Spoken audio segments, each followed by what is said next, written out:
Hi, and welcome to 15 Days of Fall-O-ween with Tinker Tailor Sweater Sigh. I'm your hostess, Amber Lee. Today, day one, we're going to work on making Ziploc bag toppers. Fall is my favorite time of year. The cool weather and crisp leaves, the smell of bonfires, all leading us to Halloween.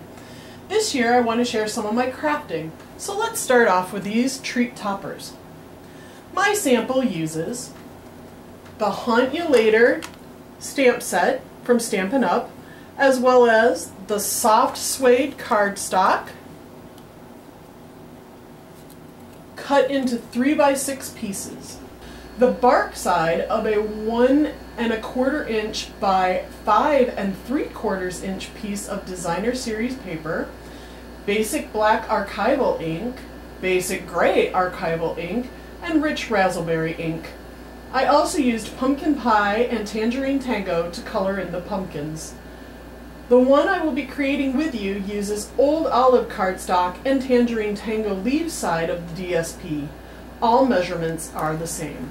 First, you need to score your 3x6 cardstock at 1.5 inches, and then fold in half. You can burnish this with your hands, or you can use a bone folder, whatever you're comfortable with. Next, using Snail, we're going to attach this DSP piece to the center of the topper.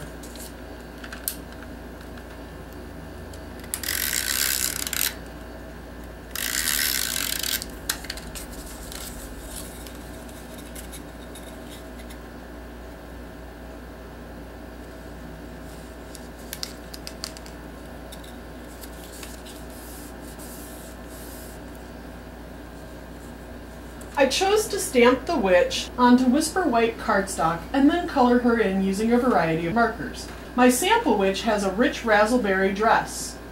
This witch uses Old Olive marker. The first witch I tried stamping with basic black, and the second one in basic gray. I wanted to see the difference. I like both versions. The gray is nice if you don't want as sharp a line as the black.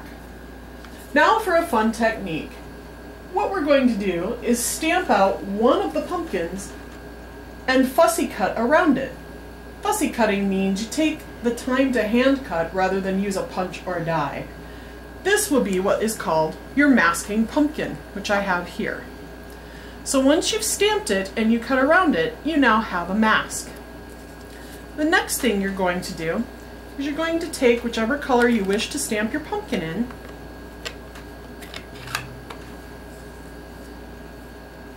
and stamp it wherever you want it.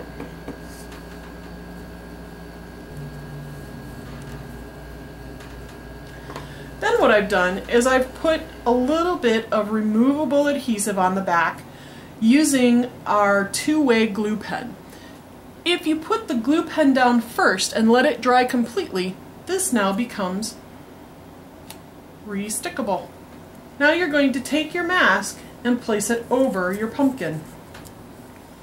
Re-ink your pumpkin stamp.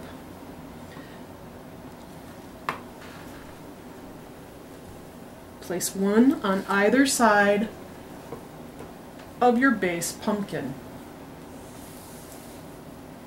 Remove your mask. Now it looks like you have one pumpkin in front of the others. You can put them closer together or more behind each other. It's all up to you.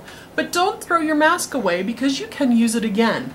What I like to do is open up the inside of my stamp set and just stick it on there.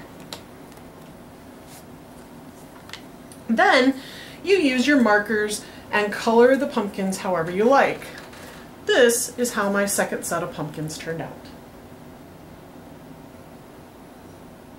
So then, using the black ink again, stamp your sentiment onto paper and cut it out.